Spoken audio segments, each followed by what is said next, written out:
Hi friends, എല്ലാവർക്കും കുഞ്ഞുസ് cooking ചാനലിലേക്ക് സ്വാഗതം.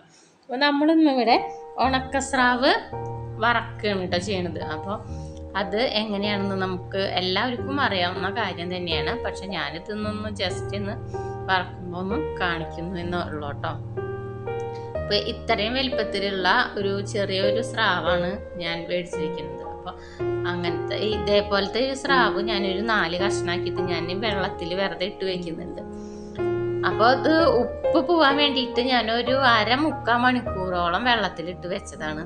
അപ്പോൾ പെട്ടെന്ന് ഉപ്പ് പോകണം വെച്ചെങ്കിൽ നിങ്ങൾക്ക് ഇതിൽ കുറച്ച് കടലാസ് പേപ്പർ ഇതിനോട് കൂടിയിട്ട് മുക്കിയിട്ട് ഇങ്ങനെ വെച്ചാൽ മതി കേട്ടോ. പെട്ടെന്ന് ഉപ്പ് പോയി കിട്ടും.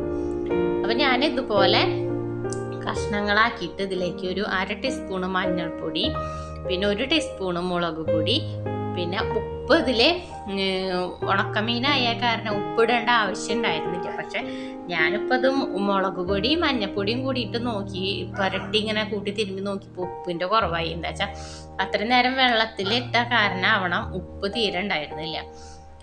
അപ്പം ഞാൻ കുറച്ച് ഉപ്പും കൂടി ഇട്ടിട്ട് നല്ലതുപോലെ കൂട്ടി തിരുമ്പി ഒരു 10-20 മിനിറ്റ് ഞാനവിടെ മാറ്റി വെച്ചിട്ടുണ്ട്. പിന്നെ അതിന് ശേഷം ഞാനൊരു പാൻ ചൂടായപ്പോൾ ഞാനതിലേക്ക് വെളിച്ചെണ്ണ ഒഴിച്ചു കൊടുത്തു. അതിലേക്ക് ഓരോ കഷ്ണമായിട്ട് ഞാൻ ഇട്ട് കൊടുത്തിട്ടുണ്ട് കേട്ടോ. അപ്പോൾ അത് ചൂടാവുന്നതിനനുസരിച്ച് നമുക്ക് വെളിച്ചെണ്ണ ചുറ്റുവട്ടത്തേക്ക് എല്ലായിടത്തേക്കും ഒന്ന് ചുറ്റിച്ച് കൊടുക്കുകയും ചെയ്യാം, ഒന്ന് മറിച്ചിട്ട് കൊടുക്കുകയും ചെയ്യാം. അപ്പോൾ നമ്മുടെ 2 ഭാഗം മൊരിഞ്ഞതിന് ശേഷം ഞാനിതൊരു പ്ലേറ്റിലേക്ക് മാറ്റുകയാണ് കേട്ടോ. കണ്ടില്ലേ? അപ്പോൾ നമ്മുടെ ഉണക്കസ്രാവ് ഇവിടെ റെഡി ആയിട്ടുണ്ട്. അടുത്ത ട്രിപ്പ് നമുക്ക് ഇതുപോലെ ഒന്ന് ഇട്ട് വേവിച്ചെടുക്കാം.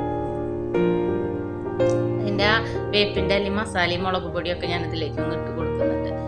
അപ്പോൾ ഉപ്പ് ഇതിൽ പെട്ടെന്ന് പോയി കിട്ടി. ഇപ്പൊ പെട്ടെന്ന് ഞാൻ കടലാസൊന്നും ഇട്ടുണ്ടായിരുന്നില്ല. നിങ്ങൾക്ക് പെട്ടെന്ന് പോയി കിട്ടണം വെച്ചെങ്കിൽ കുറച്ച് പേപ്പർ ഇതിൻ്റെ കൂടെ വെള്ളത്തിലിട്ട് വെച്ചാൽ മതി. പെട്ടെന്ന് ഉപ്പ് പേപ്പറിലേക്ക് വലിച്ചെടുക്കും. അപ്പോൾ മീനിലധികം ഉപ്പ് ഉണ്ടാവില്ല. ഇതിപ്പോൾ ഞാൻ നോക്കിയപ്പോൾ തീരെ ഉപ്പ് ഉണ്ടായിരുന്നില്ല. അതുകൊണ്ടാണ് കുറച്ച് ഉപ്പും കൂടി ഇട്ടത് കേട്ടോ. അധികം ഉപ്പില്ലാത്ത സ്രാവാ തോന്നുന്നുണ്ട്. പിന്നെ ഞാനൊരു ടിപ്പ് പറഞ്ഞു തരാം. എന്താ വെച്ചെങ്കിൽ നമ്മൾ ഉണക്കമീനൊക്കെ വറക്കുമ്പോൾ മണം വരും ഇല്ലേ? ചിലർക്ക് ആ മണം ഇഷ്ടാവില്ല. നമ്മളിപ്പോൾ